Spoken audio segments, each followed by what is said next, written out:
Go on, I know you've been researching on the history of wrestling.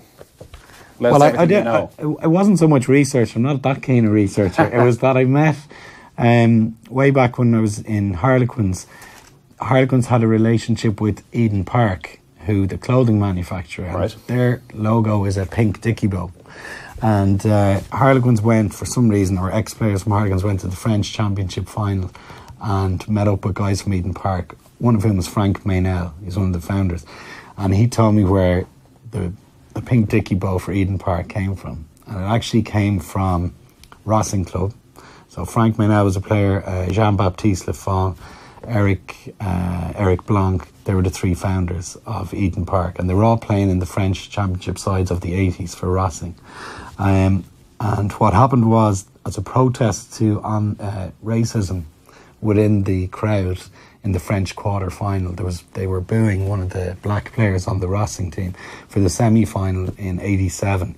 Every player painted their face black with boot polish for the semi-final in 1987, and they went out and won the semi-final. In the final, they said, we got to do something else that's a bit eccentric. So they all wore pink dicky bows over in their collar. Right. So he told me this, and I just thought it was the most amazing thing. I thought he was embellishing it, and he wasn't, because it's in the history books. Went back and looked.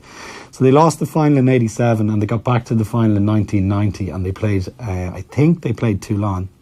And for the warm-up, they arrived on bicycles, and they cycled around the Parc des Princes, where the final was, with baskets of bread and wine, and at half-time they had champagne, and they won the final. And that is gone down in the annals of history as one of the most flamboyant and most French things you could ever do. And how could you not love a club that operates like that? So at times, wonderful. But they got relegated 2 years after that, and then they spent 5 years in the Pro D2, and they were actually, there's two Irish players, Dave Hewitt and Mick Carroll, went over and played there. Both had been with Leinster previously. Mick was their first overseas captain in the history of the club back in 08, 09.